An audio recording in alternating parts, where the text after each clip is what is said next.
Salam dəyərli yoldaşlar, əziz abituriyentlər. Anamın kitabı əsərinin ikinci hissəsinə baxırıq. Diqqətli olun, başladıq. Demək, üçüncü mərhələsində vaqe olur Rüstəm bəyin kabinəsi. Zəhirbayım və Gülbahar oturublar öz yerlərində. Qapıda durublar Qəmbər, Qurban və Zaman. Çobanlar qapıda durublar. Xanımlar, bizə məəttəl oldu ki, Qəmbər deyəndə, xanımlar, bizə məəttəl olub qaldıq. Bilmədik bu mal həkimindən qoyunlara dava olacaq ya yox.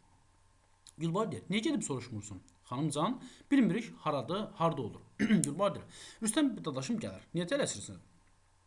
Gözləyin gəlsin soruşum. Qurban deyir, xanımcan, qoyunlardan nigaranım.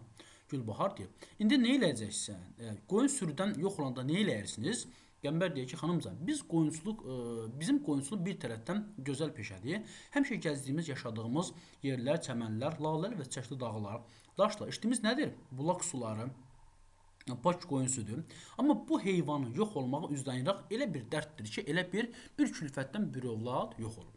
Gülbahar deyir, yəni çoxmu dərd edirsiniz? Qəmbər deyir, xanımcan, elə olur ki, ağlayırıq, elə olur ki, ağlayırıq da. Çünki söz bir qoyunun qiymətində deyil ki, 3 ya 5 manatdır. Amma deyəndə ki, boz qumral kərə yoxdur, elə bilir ki, bu boz qumral kərə bizim qardaşımız idi. Yəni ki, bir əziz yoldaşımız ilə. Xanımcan, and olsun Allah, keçən ay sarı əbrəş kərənin canavar dağıdanda zaman bir gün axşama kimi tütək saldı. Mən axşama kimi bayatı deyə bağladım. Qolu ilə gözünün yaşını silib. Gülbahar dəsmanı basır gözünə, gir içəri otağa. Rüstəm bəy çöldən gir içəri, Zəhribəyim də gəlir içəri otağa. Rüstəm bəy Qəmbərə. Qəmbər, hələ buradasınız? Qəmbər deyir. Abay, elə davadan ötürü gəldik, yəni dava dərmanı ötürü gəldik. Bilmədik mal həkiminin qoyunlara dava olacaq ya olmayacaq. Rüstəm bəy deyir. Niyə gedib soruşmursunuz? Mal həkiminin evi bazarın başında, Kərvansarayın yanında. Hacı Qasım bəyin evindədir. Get hambaldan zaddan soruş da, məəttəl olma gedin. Qəmbər çobanlar çıxırlar, Rüstəm bəy yazıya məşğul olur. Çöl qapıdan girir içəri Mirzə Məhəmmədəli, dalında bir hambal. Mirzə Məhəmməd şeir kitablarını yığışdırır sandığa ki, versin hambala. Zəhrbəyim bəyim qorxa-qorxa başını qapıdan uzadır içəri və Mirzə Məhəmməddən yığışmağını görəndə gəlib durur onun yanında. Zəhribəyim ana deyir, bala, bunu hara yığışdırırsan? Mirzə Məhəmməd cavab vermir, kitablarını yığışdırır. Olmaz, deyəsən buradan köçmək istəyirsən. Qoymaram, özümü öldürürəm. Qoltuğunda eşələr, bayazını çıxardır. Olmaz, köçmək olmaz. Siz burada hamınız bir yerdə yazılmısınız. Ayrıla bilməzsiniz. Yoxsa vallah bağrım çatlar. Üzünü çöndər Rüstəm bəyə. Rüstəm bala, qoyma getsin. Burada hamınız bir yerdə yazılmısınız. O bayazla yoldaşlar. Demək Zəhribəyim həyat yoldaşı Əbdüləzim kişinin sağ ikən yazdığı vəsiyyətnamədir ki, bütün övladlar bir yerdə yaşasınlar. Aydın oldu mu? O bir vəsiyyətnamə idi. Çöl qapıdan Səməd Vahid, dalınca bir hambal gedir içəri. Səməd Vahid gəldi, kitablarını yığışdırır ki, qardaşlar kitablarını yığışdırmağa başlayıblar. Zəhribəyim deyir, Səməd Vahidə, Səməd bala, sən nə qayırırsan? Niyə bunları yığışdırırsan? Yoxsa sən də köçmək istəyirsən? Bu evim yıxıldı. Aman Allah, mənim başıma kül ələnsin. Allah məni öldür. Ağlaya-ağlaya girir içəri. Mirzə Məhəmməd və Səməd Vahid Zəhra bəyəm qulaq verməyib yığışmaqdadırlar. Bu Heydər çöl qapıdan girir içəri, Senzor Mirzə Cəfər, yəni qardaşlar üçü də otaqda olanda kitab yığışdırmağa gəliblər. Çöl qapıdan girir içəri Senzor Mirzə Cəfər. Bax Mirzə Cəfərdən Mirzə Zeynala qarışdırma ona. Mirzə Zeynal millətpərəst idi, Mirzə Cəfər isə senzor idi. Qardaşların kitabını yoxlamağa gəlir. Yanında bir nəfər polis məmuru və 2 nəfər polis fərraşı. 3 qardaş çəkilib dururlar öz yerlərində. Hamballar çəkilir kənara, içəri otaqdan, qapıdan arasından Gülbahar baxır və çöl qapıdan Qəmbər baxır. Senzor gəlir. Həzarət, hökumətin qərarıdır. Mozbincə biz təyin olunmuşuq ki, burada 3 qardaşın, yəni papkasından bir kağız çıxarıb baxın. Rüstəm bəy, Mirzə Məhəmmədli və Səməd Vahidin mənzilini axtaraq. Kitabxanaları müayinə edək. Siyahıya götürək. Məzmunları bilək və hökumətə çatan bəzi siyasi, bəzi şayəti təftiş və təhqiq edib, bu barədə Bəratulqov yazaq və hökumətin baş senzorxanasına pişnəband edib bizə mühəvvəb olunan məmnuniyyəti sədaqətlə yerinə yetirək. Yəni bizə deyiblər ki, gedin kitabların üzün və məzmunu köçürüb gətirin, biz də vəzifəmiz yerinə yetirməliyik. Burada olan əşxasdan xahiş olunur ki, nə bir yerə, yəni insanlar xahiş olunur ki, nə bir yerə tərpənsinlər, nə də buraya sahib bir adam qoysunlar. Rüstəm bəy, bəli, nə sözünüz ola bilər. Mirzə Məhəmməddən ixtiyar sahibsiniz, Səməd Vahid şayət belə icab edər. Senzor deyir, cənab Rüstəm bəy, Mirzə Məhəmmədli və Səməd Vahid kağıza baxa-baxa xahiş edirəm, familiyanızı buyurarsın. Bax, familiyalarında belə bu 3 bədbəxt familiyasında belə oxuduğu ölkəyə aid deyir. Yəni Bunlar üçün vətəndir, anadır, torpaqdır, bu anlayışlar yoxa çıxıb. Sadəcə olaraq rusların biri Rusun, biri İranın, biri də Türkün, İstanbulun, belə deyək də, əski Osmanlı Türkün kimi soyadını təqdim edir. Yəni onların qulluğundadırlar. Rüstəm bəy Əbdüləzimov Mirzə Məhəmməd deyir ki, Mirzə Məhəmmədə xələf mərhum ağa Əbdüləzim, Səməd Vahid deyir ki, Əbdüləzimzadə Səməd Vahid. Yəni üçü də təhsil aldığı ölkəyə uyğun soyadların deyirlər.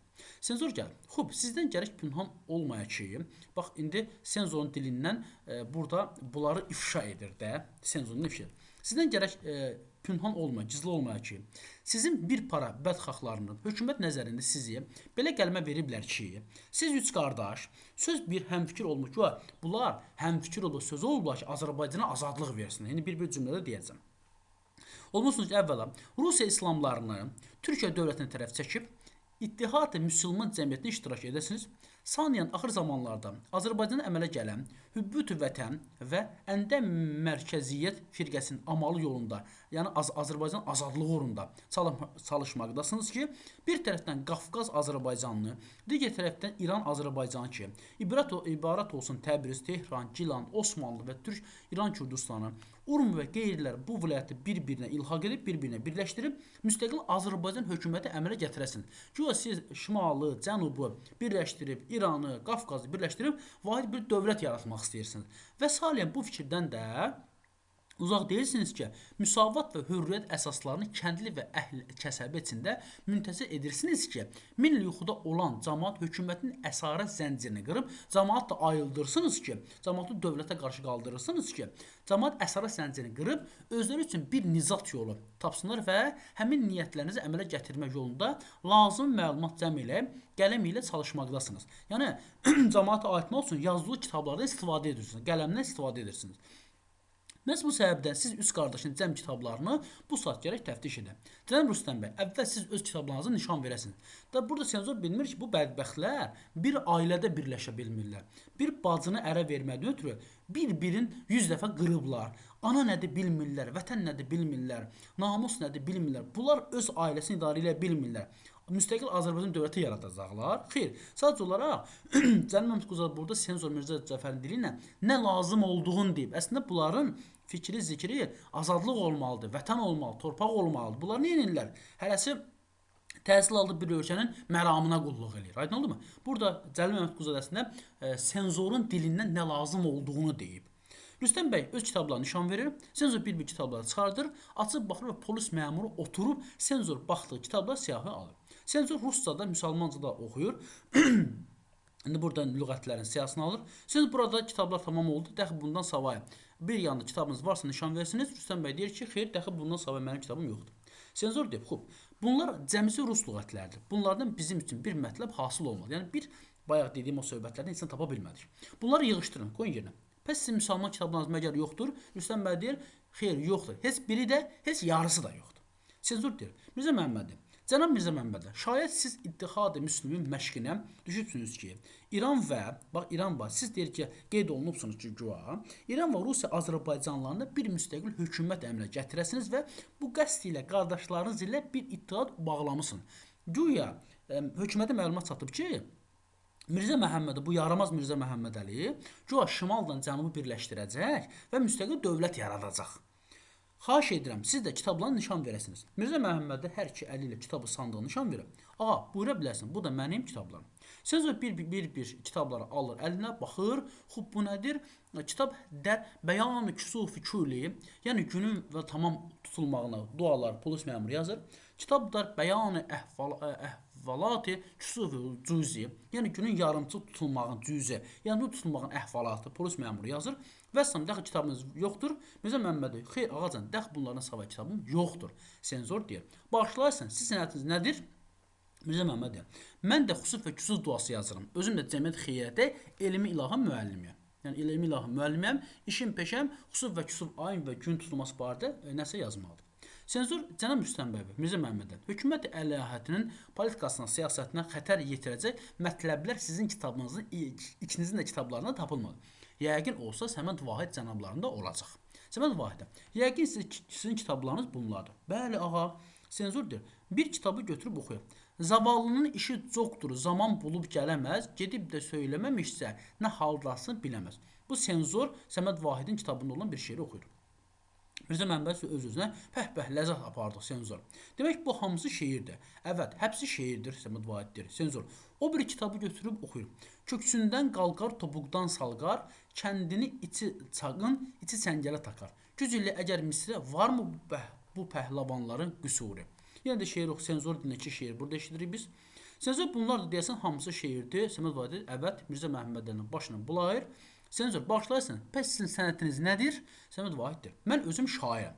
Kəndimlə Cəmiyyət Xeyriyyə Məktəbində elmi qafiyə dərsi diyorum. Bu da demək müəllimdir. Mirzə Məhəmmədənin öz-özünə Allah bərəkət versin deyir. Yəni lağa qoydu. Senzor deyir. Özünü polis məmuruna və fərraşa tutdu. Xub, biz getməli olduq. 3 qardaşam. Həzrət, bəndə 1 saat bundan əqdəm əvvəl sizin üçünüzün də barəsində bir özgə xəyalda idim. Amma kitablarınızı görəndən sonra dəxi indi fikrimi bir mərə dəyişdim. İndi nə fikirdəyim, o da qalsın mənim öz yanıma. Yəni fikrini demir. Lakin özümə fərz bilirəm, hökumətə ərz hal edib sizi ümumi dövlət yanında ən salamat, ən zərərsiz bəndələr cümləsində hesab edir. Yəni siz nə qədər bədbəxtsiniz ki, özünüz idarə eləyə bilirsiniz. Gedib hökumətə deyəcəm ki, bunlar bədbəxtlər, bunlar özləri idarə eləmirlər. Bunlar nə bilirlər? Müstəqil Azərbaycan dövləti qurmağa.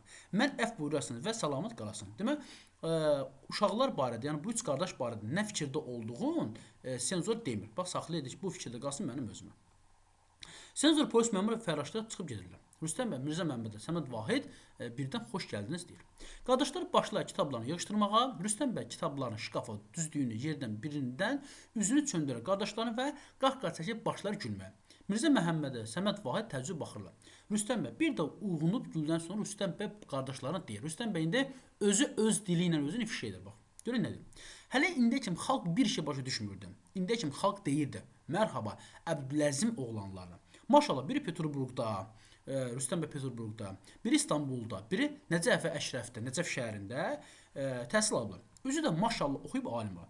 Amma bundan sonra ağızdan deyə söyləyəcəklər ki, haman bu 3 xadimdən biri Mirzə Məhəmməd Əliyev şairdir, xüsuf küsuf duası yazır. Biri Səməd Vahidə, fəaliyyatın, biri də özünə baxır. Vallah mən də bilmirəm ki, heç başa düşmürəm ki, mən nəticəyəm. Qahqah çəkib görür. Özü öz dili ilə özlərini ifşa edir.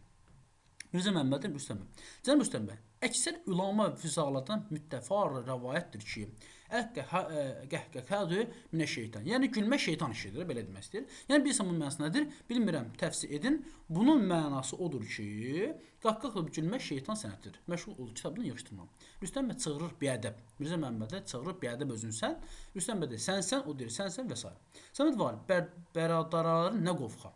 Zərbəm gəlir, gir içəri və qoltuğundan bayazı çıxarıb gah tutur Rüstəm bəyin qabağına, gah Mirzə Məhəmmədəlinin qabağına. Bunlar da zəhribarı itələb deyirlər. Sən də cəhənnəm ol başımızda. Burada hətta analarına qarşı kobudluqları da özünü göstərir. Sən də cəhənnəm ol başımızdan deyirlər. İkisi də övrətin kitabını tullayır. Vərəqlə dağılır. Gülbar və Qəmbər çobanlar tökürlər içəri. Mirzə Məhəmmədəli sənsən deyə çıxıb gedir. Səməd Vahid nə qovxadır deyə çıxıb gedir. Zivar xanım yapışır Rüstəm bəyin qolundan çəkib aparır. Zəhribəm Zivər xanım yapışır Rüstəm bəy qoluna, öz əlini çəkib aparır. Zəhribəm yıxılıb bihuş olur. Gülbahar özünü salır arvadının yanına. Qəmbər də yavuq gəlir, məhdər qalır. Dördüncü məsələ Vaqil yenə də baxaq indi. Rüstəm bəyin qardaşlarının kabinəsi. Zəhribəm demək daha çox hadisə baş verir, şəhərdə baş verir, demək kənddə baş vermir və daha çox da baş verir Rüstəm bəyin otağında. Zəhribəm azarlı halətində, çünki bayağı yıxılmışdı, söykənib yastığa, yanında oturub Gülbahar və yapışıb anasının əlində. Rüstəm bəy öz yerində oturub kitaba baxır. Səməd Vahid və Mirzə Məhəmməd kitabla yığışdırıb qoyur qutuya və az qalır ki, qurtarsınlar. Zəhribəm bayıldı.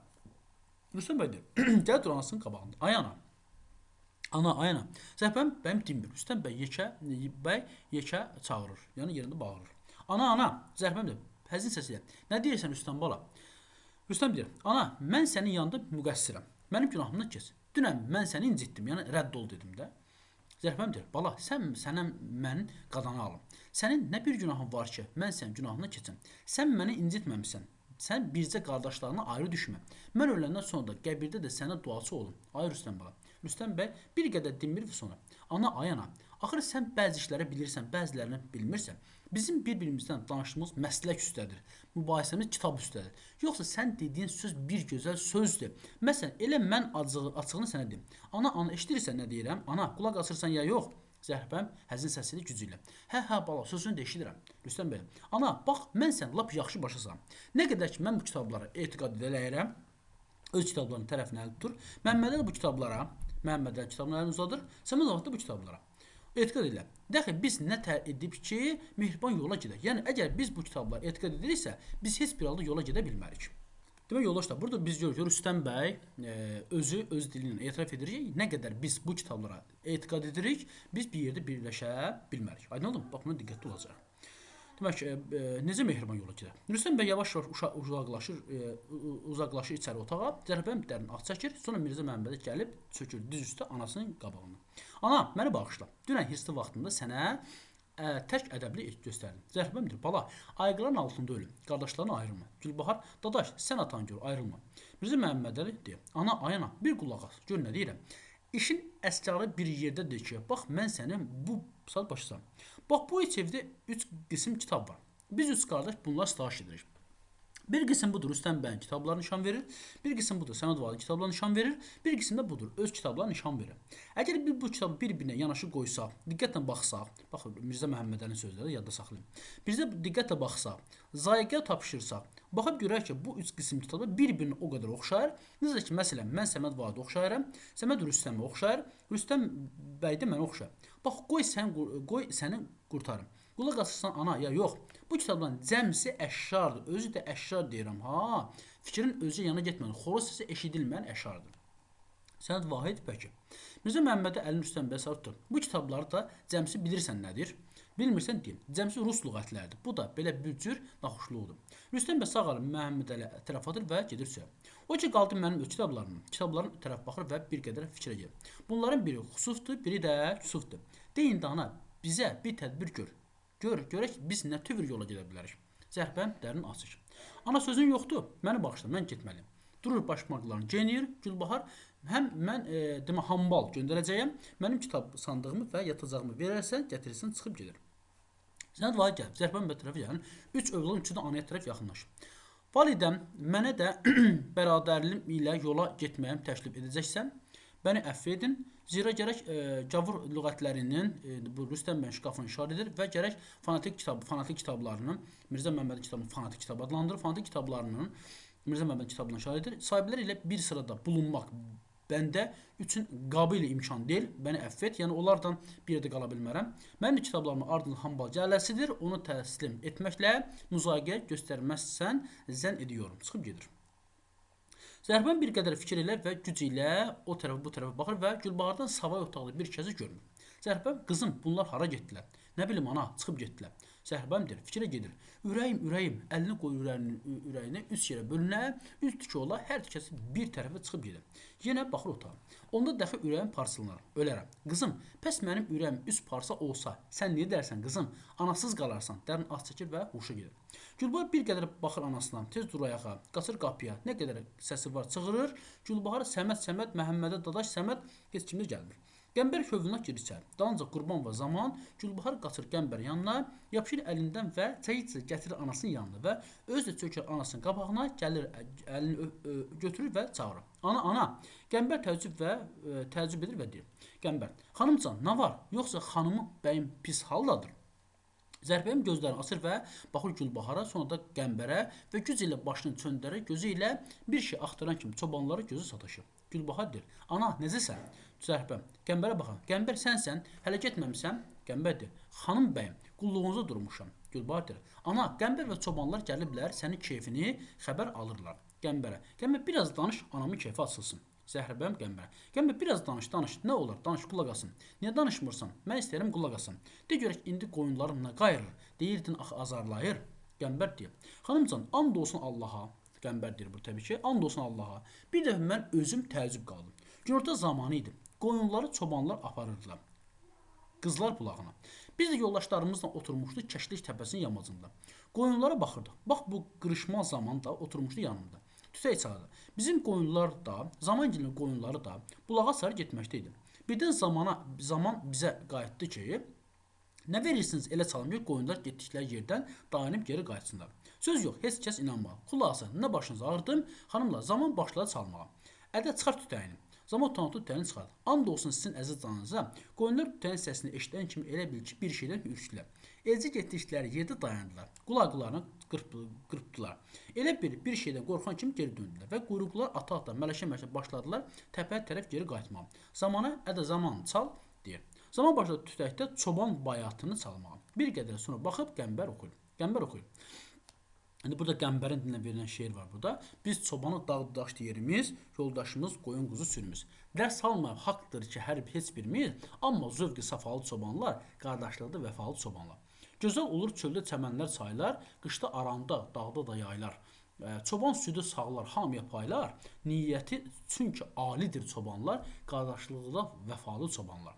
Sürü kəndə dönəndə axşam səhər, qoyun mələr, quzu mələr, heymələr. Səsə köyə düşər, köpəklər hürər. Billah zövqi səfalı çobanlar, qardaşlı vəfalıdır çobanlar. Zaman tütəyə qoy cibə və deyir: Ey xanımlar, can sağ olsun, çöl qapdım bir hambal geri içəri. Hambal buradadırmı Mirzə Məhəmmədin ağanın kitabları? Məni göndərib aparıb məscid hücrəsinə. Gülbahar hambal əllə işarə ilə dinməsin. Hambala yavuq gəlib qulağına bir şey pıçıldayır, hambal çıxıb gedir. Sonra gəlir anasının yanına. Gülbahar anasına. Ana dur səni aparım içəri otağa. Orada uzan, rahat ol. Elə deyir ki, yəni anası eşitməsinə kitabları aparmağa. Zərbəyim hazırlaşır dursun ayağa, bir qədər fikir elə və qoltuğuna eşələ bayazını çıxardır, verir Gülbaharı və deyir: Qızım, bu kitabı al saxla yanında.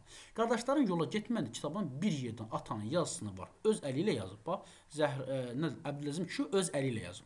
Onu axtar tap və ver qardaşına oxusun. Onu oxusalar dəxi savaşmazlar. Ona atan öləndən 2 gün qabaq öz əli ilə yazdı.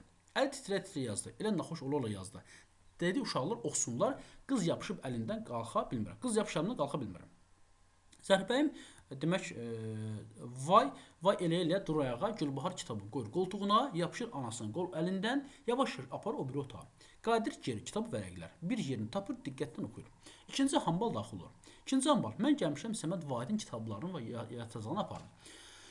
Gülbahar bir qədər baxır, bir qədər durur çöldə, birazdan sonra gəl apar. Hambal gedir. Gülbahar bir qədər fikirdən sonra Qəmbərə. Qəmbər, bilirsən nə var? Qəmbər, buyur xanımcan. Gərək mənə kömək eləyəsin.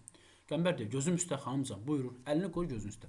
Bu heyətdə Rüstəm bəy içəri otaqdan başını uzadıb, Qəmbər və çobanlar görüb deyir: Rüstəm bəy, Qəmbər, sizin burada bir işiniz yoxdur. Bu saat buradan rədd olun. Bir də sizi burada görməyim. Qəmbər çoban çıxıb gedirlər, Rüstəm bəy də dəxi yox olur. Gülbahar gedir, Rüstəm bəyin kitab şkafını açır. Kitablar bir-bir çıxardır, cidlərini cıra-cıra, vərəqlərini dağda-dağa, tullar ortalığa və tullaya deyir. Gülbahar bu rus lüğəti, Slavyan lüğəti. Hambal bu işi görəcək yavaşca yox olur. Rüstəm bəy kitablarını qutaran sonra Gülbahar Səməd Vahidin kitabları Hamam minval ilə birinci Rüstəm bəy kitablarını götürür, ikinci Səməd Vahidin kitablarını götürür. Yəni cırıb dağda atır yerə və ata elmi qafiyə, vəzni şeir və s. tökür. Gülbahar sonra Mirzə Məhəmmədin sandığına kitablarını bir-bir çıxarır və cıra-cıra tullar yerə və deyir: Xüsusi sonra da o tərəf bu tərəf baxıb görür hambal yoxdur. Gəl kitablarını tikə parçanı, quzaqlar və pəncərədən tökür çölə. Qatır içəri otaqdan neft və spiska gətirir. Kitablar üstünə neft tökür, od vurur. Kitablar çöldə alışır və Gülbahar otağın ortasına. Qoltuğundan anasının kitabını çıxarır, bir səhifə açır və diqqətlə baxır. Çöl qapıda hövlünə daxil olur Mirzə Məhəmməd Əli, Səməd Vahid və dallarca birinci, ikinci hamballar. İçəri qapıdan hövlünə daxil olur Rüstəm bəy, Zivar xanım və bunlardan Zəhribəyəm sürünə özünü salır qapının ağzına. Cəmaət hamısı kitabların yanmağına, Gülbaharın əhvalını dəyişməyini görüb mat qalır. Dəyişməyini. Zəhribəyim vıldaya deyir: Zəhribəyim, ax yazıq canım. Qardaşlar gedirlər, pəncərədən kitabların yanmağına baxırlar. Sonra çönüb Gülbahar tamaşa edirlər. Gülbahar əlində kitabı açıq səhifəsini yuxarı qalxızıb, qardaşlarına tərəf tutub baxır. Arada bir qədər sakit keçir və heç kəs dinmir. Axırda Gülbahar ucadan mütəəssirə deyir. İndi Gülbahar atasından olan vəsiyyəti oxuyur. Gülbahar: Qaldı bircə kitab. Bu da anamın kitabı. Bir qədər hamı sakit durur bax. Budur atamın öz əli ilə yazdığı vəsiyyət. Tarix Hicrinin 1294-cü ildə Rəbiül Saniyədən 12-sində Çərşənbə günü sübh əzanından yarım saat keçdikdə yoldaşım Zəhriban cismindən bir parça qopub ayrıldı ki, ibarət olsun Rüstəm balamdan. Barmaq Rüstəm bəyə işarə edir. Rüstəm bəy atasının xəttinə diqqət edən sonra dəsmal basır gözünə. Biçara övrətim cismindən qalandan yenə tarixi hicrin 1299-cu ilində, demək 1299-cu ilində 1299-cu İndə Ramazanın 5-də Pərşənbə günü axşamı 3 saat keçdən sonra yenə bir parça ayrılıb qopdu. Haman gün oğlu Məhəmmədəli anadan oldu. Barmağı Məhəmmədin işarə edir. Məhəmmədə də yavuq gəlir, atasının xəttini görür və dəsmal basır gözlə. Yazılı zəhriman qalan cismi yenə də bir dəfə parçalandı. Bu da vaqe olur haman tarixin 1304-cü ilində vaqe olur növbəti ilində Cəmadil əvvəlində 15-də çaharşənbə günü günorta zamanı ki, haman gün balamız Səməd Vahid dünyaya gəldi. Səməd Vahid işarə edir, Səməd Vahid dəsmal basır üzünə. Bunda bir neçə il sonra bəxti qara övlətim qalan yarım canlını bir yenə parça qopdu. Adını Gülbahar qoydu. Demək, bu da vaqe olur haman tarixin 1310-cu ilində. 1310-cu ilində. Və Şabanın 21-də cümə axşamı sübh namazı. Sübh vaxtı. Yer göy aylar və uldular gölləri seyr edir, gəzir, yenə əvvəl-axır günün başına donurlar. Çünki bunlar hamısı qədim əzəldən gündən qopub ayrılmış parçalar. Yəni yer göy aylı ulduzlar günün başına fırlanır. Çünki gündən qopub parçalanırlar. Övladlar da anadan qopub parçalandığı üçün mütləq ananın başına fırlanmalıdırlar. Burada belə bir nəticə ortaya çıxır. Mən etiqad edirəm ki, mənim də balalarım dünyada hər yanı gəzib dolansalar, yenə əvvəl anaları Zəhravanın ən nasıl ətrafında gərək dolanırlar. Çünki ay və ulduzlar şəmsin parçaları olan kimi, bunlar da anaların ayı və ulduzlardır. Bu ikisinin halına ki, təbiətin həmin qanunu pozması, onun insafı, vicdanı ona mütəmmi həyat əziyyət edəcək, nə qədər canda nəfəs ala, peşman olacaq. Gülbarı qurtaracaq anası Zəhribəyin bihuş oturduğu yerdə yıxılır. Gülbarı kitabı qoyur qoltuğunun cibinə və gedir oturur pəncərənin qabağında. Dizlərini qucaqlar, baxır çörətirəm. Rüstəm bəy, Mirzə Məhəmməd, Səməd Vahid gedir oturur pəncərənin qabağında. Məhəmməd Vahid Zivə xanım tökürlər Zəhribəyin bəyim yanına. Mirzə Məhəmmədin anasının əlləri soymuş və can üstə görüb qalxıb durur övrətinin başının üstündə və başlayır Fatih surəsini oxumaq. Demək burada anası üzərində Fatih surəsini oxuyan Mirzə Məhəmməd olur. Çünki dindar idi axı. Hamı qalxır ayağa. Rüstəm bəy, Səməd Vahid və Zivə xanım dəsmal üzlərini basıb yavaşca ağlara. Gülbar mat-mat baxır, gah anasını, gah da çörətirə. Mirzə Məhəmməd elə avaz ilə Əlhəmdülillah Rəbbi aləmin, Ər-Rəhman Rəhim, Malikə Yövməddin. Pərdə salınır və Mirzə Məhəmmədə oxumağını kəsir. Demək biz burada gördük ki, 3 övladın anaya qarşı laqeydlik və sonda belə deyək də Gülbaharın atasının əli yazı vəsiyyəti oxuyandan sonra övladların peşman olmağını biz burada gördük. Gələk əsərin təhlilinə, əsərin təhsilatına baxın. Əsərin İdeya Zəngül anamın kitabı 1920-ci ilində trajikomediyası bədii həlli verilən problemlərin çoxluğu ilə fərqlənir. 1920-ci ildə yazılıb anamın kitabı və problemlərin çoxluğu ilə, eyni zamanda problemlərin çoxluğu ilə fərqlənir. Xalqa yadlaşmış, indi problemlər hansılar? 1. Xalqa yadlaşmış ziyalıların məsələki ayrılığı, soykökündən uzaqlaşmağın acınacaqlı nəticələri, milli müstəqillik, milli birliyin vacib olması burada öz əksini tapır. Neçə dənə problem? Bax, diqqətli oluraq. Bir çox problem var. Problemlər hansılardır? Xalqa yadlaşmış ziyalıların məsələki ayrılığı, birinci problem budur. İkinci, soykökündən uzaqlaşmış acınacaqlı nəticələr, uzaqlaşmağın, milli müstəqillik və milli birliyin vacib olması məsələsi öz əksini tapır. Bütün bunun eləcə də digər ciddi problemlər əslində real, təbii səhnələr, orijinal bədii vasitələrə təqdim edilmişdir. Qardaşların yaşadıkları evdə baş verənlər, Cəmilə Xeyriyyənin iclasındakı danışıqlar, eləcə də digər təsvirlər əsərdə qaldırılmış problemlərin hərtərəfli əks etdirir. Əsərin maraqla oxunmasının bir səbəbi konfliktin çoxcəhətli olması və real həyatda hadisələrlə səsləşməsidir. Əsərdə obrazların arasında baş verən konflikt mövcud cəmiyyətdə proseslər əks etdirir.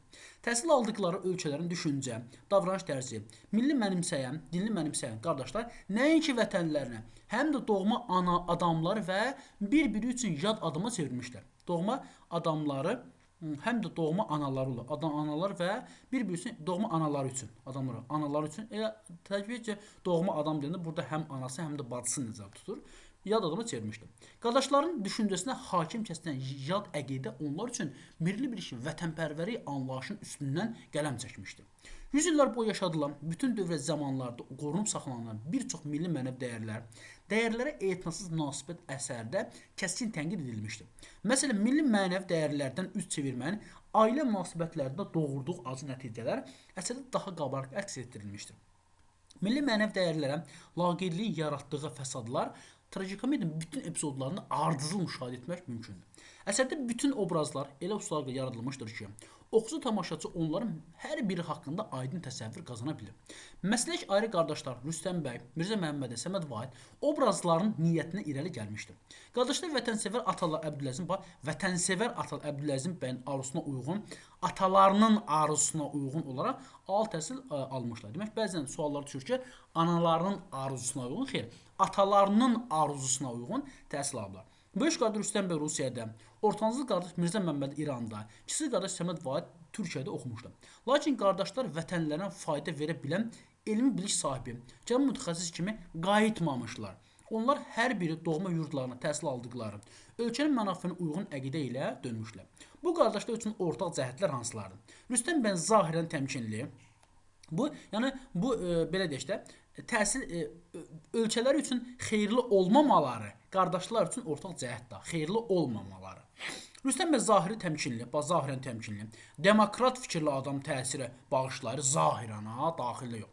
Lakin bunun zahirə aldacı olduğunu çox tez aşkara çıxıb. Mirzə Məhəmmədin xasiyyətcə daha tünd olduğu kimi qatı mühafizəkarlığı, kobudluğu ilə seçilir. Bax, diqqətli olun, hər bir obrazın xüsusiyyətini yadda saxlayacaqsınız. Rüstəm bəy zahirən təmkinli demokrat təsiri bağışlayır. Mirzə Məhəmməd Əli xasiyyəti çox tündür, qatı mühafizəkardır, kobuddur. Səməd Vahid həlim təbiətli adam təsiri bağışlasa da yersiz inatkarlıq qarşılaşların heç birindən geriyi qalmır. Yad ölkələrin milli və əqidəsinə üstünlük vermələri və həmin istiqamətdə fəaliyyət göstərmələri bir ailənin övladlarına ayrı salmışdır. Senzor Mirzə Cəfər müstəqil Azərbaycan hökuməti ideyası ilə bağlı çar hakimiyyətinin narahatlığını ifadə edən sözlər ölkədəki mürəkkəb ictimai-siyasi vəziyyəti, həlli vacib olan məsələlər barədə aydın təsəvvür yaradır. Belə bir dövrdə qardaşların çürük əqidəsi ilə yaşaması, mənasız fəaliyyəti acı təəssüf hissi oyadır. Əsərdə Zəhribəyim ana obrazı xüsusi diqqətini dərhal çəkib, oxucunun diqqətini dərhal çəkib, cəlb edir. Ailədə nüfuz və söz sahibi kimi qəbul edilməli olan ana oğullarla ehtiyatlı davranmağa məcburdur. Ailə ilə bağlı ən vacib sözü belə deməyə günlərlə imkan tapmayan ana ətrafda baş verənləri yaxşı duyur, avam deyil, təsirsiz olsa da avam deyil. Övladların davranışı və tutduqları yanlış yol Zəhribəyim ananın rahatlığını əlindən almışdır. Ərinin vəsiyyətini dönə-dönə oxuyan ana yaxşı bilir ki, qardaşlar sonunda peşman olur, vicdan azabı çəkəcəklər. Baxın, ərinin vəsiyyətini dönə-dönə oxuyan ana bilir ki, qardaşlar peşman olacaqlar. O, son nəfəsinə kimi övladların milli mənəvi birliyə səslər, ailənin düşdüyü çıxmaz vəziyyətə vaxtını dəyərləndirilməsi, qızı Gülbaharla bağlı düşüncələr ananın uzaqgörən olduğunu deməyə əsas verir. Ana uzaqgörən obrazdır. Gülbahar ailədə son beşikdir, ağıllı və həssasdır, anasını üzən dərdi, atasının vəsiyyətini deyilənlərə dərindən anlayır. Başa düşür ki, qardaşları doğru yol seçməyə bilər. Yəni, 3 qardaş bir yanadır, Gülbahar bir yanadır. Qardaşların və onların ardıcıllarının Aslan bəy, Rüstəm bəy, Mirzə Baxşar, Mirzə Məhəmmədəlinin, Hüseyn Şahiddə, demək, Səməd Vahidin əqidəsi, fəaliyyət Gülbahar üçün yad və qəbul edilməzdir. Çobanların danışığı, söhbəti isə ona doğmadır. Bu, onun xalqına, vətənə bağlılığın, məhəbbətini irəli gəlir. Bəzən suallar düşür ki, Zəhribəyim ananın övladlarının heç birisi vətənə bağlı deyildi. Bu səhvdir, çünki Gülbahar vətənə bağlı idi. Gülbaharın sualı dərin rəmzi məna daşıyır, diqqətli oluruq. Adamlar niyə hərə bir yana gedir? Niyə hamısı bir yerə getmir? Niyə hərə bir tərəfə gedir? Hərəsi bir yana gedən qardaşlarının mənasız kitablarını yandırmaqla Gülbahar cəsarətlə addım atır. Təbii ki, bu sualı bu çobana verir. Yadda saxlayın ki, çobana ünvanlayır bu sualı. Onların əqidəsinə və tutduqları yolun puç olduğunu üzlərinə deyir. Aslan bəy, Teymur bəy, Senzor Mirzə Cəfər, Sevər xanım, Qəmbər, Qurban Zaman və digər obrazlar əsərdə az görünsələr də fərdi xüsusiyyətləri, danışıq və əməlləri dərhal seçilir, bir-birinə fərqlənirlər. Cəmiyyət xeyriyyənin iclasında ərizələri rədd edilən acılar, ac insanlara, cəmiyyət üzvlərinin, çobanların fərqli münasibəti əks etdirən səhnə bu baxımdan daha səciyyəvi və təsirlidir. Yazılmasına 100 ilə yaxın bir zaman keçmiş baxmayaraq, Anamın kitabı bu gün də maraqla oxunur və tamaşa qoyulur. Bunun bir mühüm səbəbi onun yüksək bədii keyfiyyətə malik olmasıdır.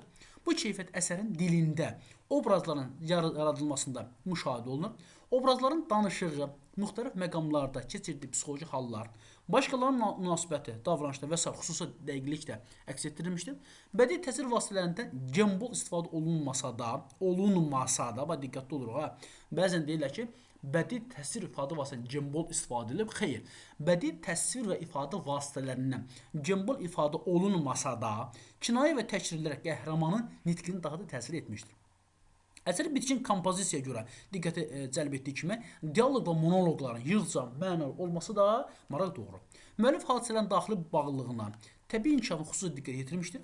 Qardaşların arasındakı ziddiyyət hadisələri, təbii axarı gözlənilməklə tədricən açılmış, bununla da süjetin maraqla izlənməsini təmin etmişdir.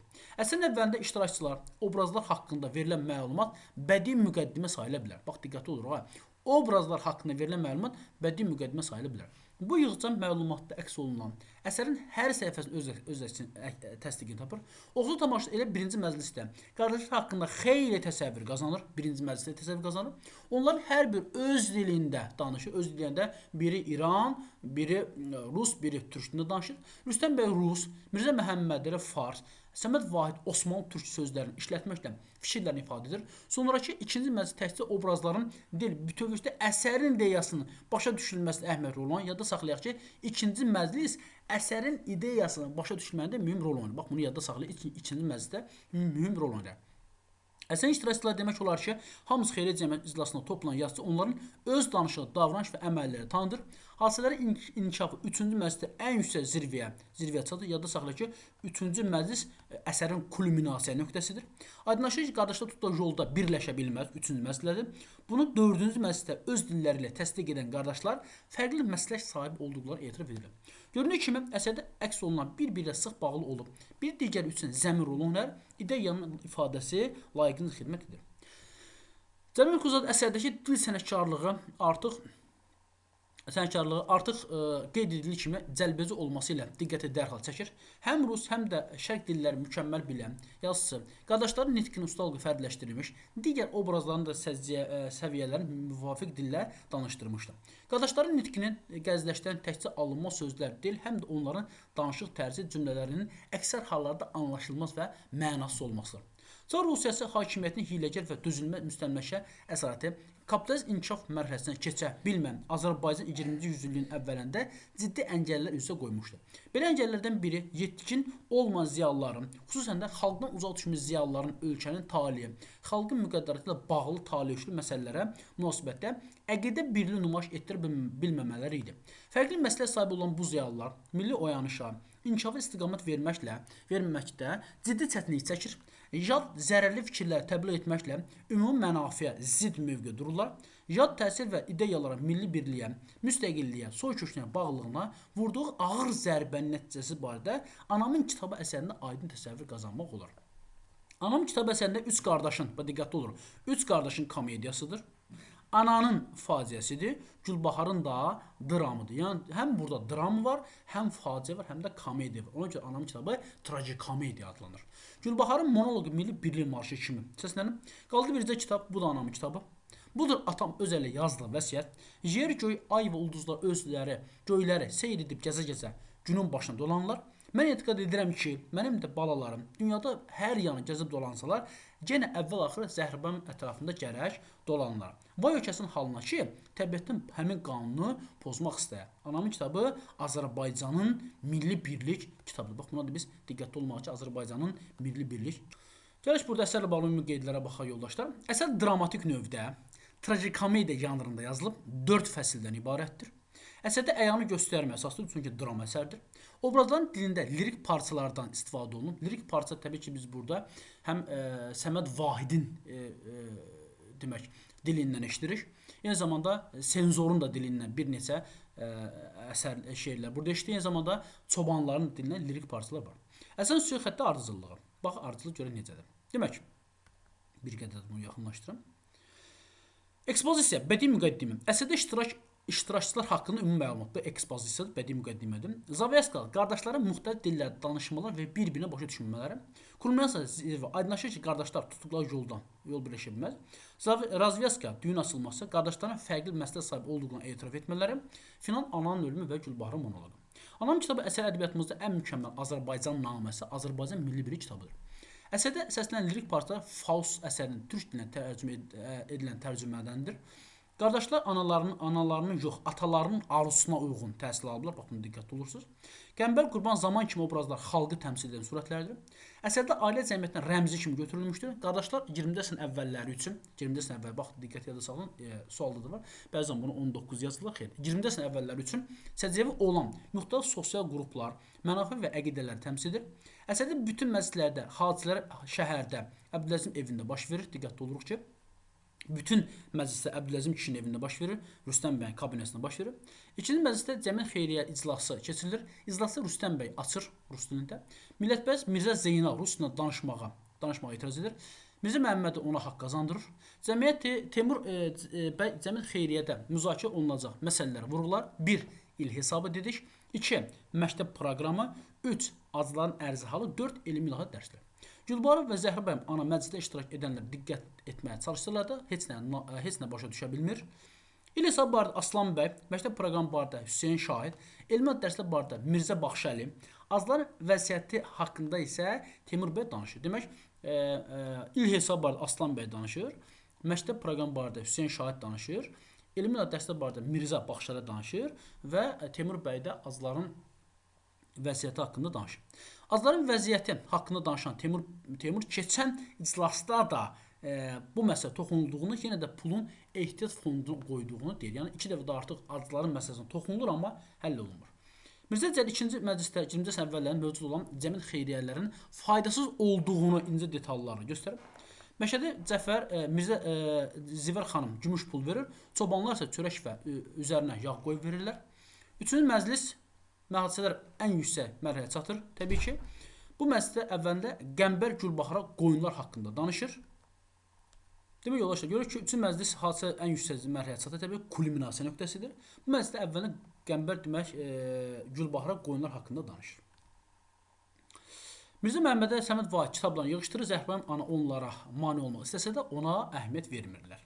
Senzor Cəfər qardaşların familiyalarını soruşanda eyni ata və ananın övladları fərqli soyadlarla özlərini təqdim edirlər. Rüstəm Əbdüləzimov, Mirzə Məhəmmədəli Ağa Əbdüləzim İran tərəfdən, Səməd Vahid isə Əbdüləzimzadə kimi təqdim edir. Senzor Cəfər qardaşların kitablarını yoxlasa da dövlət əleyhinə heç bir dəlil tapmır. Bu hissə Mirzə Cəlil qardaşların tutduqları işin çox faydasız olduğunu qarşı tərəfə çatdıra bilir. O ardıcılı Rüstəm bəyin, Mirzə Məhəmmədəlinin və Səməd Vahidin kitablarını nəzər salır. Onlarda nə işlə məşğul olduqlarını soruşur. Senzor Cəfər Səməd Vahidin kitablarından lirik parça oxuyur, şeir oxuyur orada. Senzor Cəfər qardaşlarla bir görüşə gəldikdə onların faydalı, üsyankar fərdlər olduğunu düşünsə də onları tərk edəndə tamamilə bu nəqsini düşünür və gedib yuxarılar onların zərərsiz bəndilər olduğunu deyəcəyini ifadə edir. Rüstəm bəy Senzorun sözlərindən təsirlərin özünə və qardaşlara kinayə ilə qahqah çəkir. Mirzə Məhəmmədəli onunla razılaşmır, gülmək şeytan əməli olduğunu deyir və qardaşlar arasında dava başlar. Qardaşlar Zəhrbəyim ananı itələyir, ana qardaşların davasına mane olmaq çalışsa da qardaşlar ona əhəmiyyət vermirlər, ana bihuş olub yıxılır. 4-cü məclisdə qardaşlar anadan bağışlanmaqlarını istəyirlər, öz dilləri fərqli məsələ sahibi olduqlarını etiraf edirlər. Bu məclisdə ana da Gülbahar da qardaşları bir olmağa, ayrılmamağa səsləyir. Qardaşlar evi tərk edən sonra ananın halı pisləşir. Gülbahar qardaşlarını səsləyir. Heç bir eşitmir. Çobanlar, hövünlər ananın yanına gəlirlər.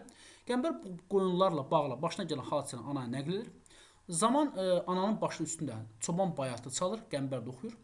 Zəhrəbəm ana bayazı Gülbahar'a verir. Atası ölmədən 2 gün öncə yazdığı vəsiyyət tapıb qardaşlarına oxumağa tapşırır. Rüstəm bəy çobanları evdən qovur.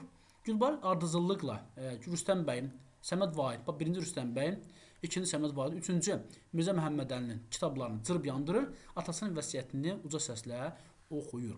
Əsərin sonu ananın ölümüyle bitir, sonda Mirzə Məhəmmədəli Fatihə surəsini oxuyur. Bax, biz burada 2 ardıcılıq xüsusi yadda saxlayın. Senzor Mirzə Səfər kitablara baxanda birinci Rüstəm bəyin kitabına baxır. İkinci Mirzə Məhəmmədənin kitabına baxır. Üçüncü Səməd Vahidin kitabına baxır. Amma Gülbahar yandıranda birinci Rüstəmin, ikinci Səməd Vahidi, üçüncü Mirzə Məhəmmədən. Yəni senzor baxanda böyükdən kiçiyə doğru baxır. Amma Gülbaharı yandıranda birinci böyük qardaşın, sonra kiçiyin, axırda isə ortancın kitablarını yandırır. Bax buna da diqqətli olmaz. Belə dəyərli yoldaşlar, inşallah növbəti video uzaqdadır. Mən sizə Cəlil Məmmədquluzadənin Qurbanəli bəy əsərinin izahını təqdim edəcəm. Diqqətinizə görə təşəkkür edirəm.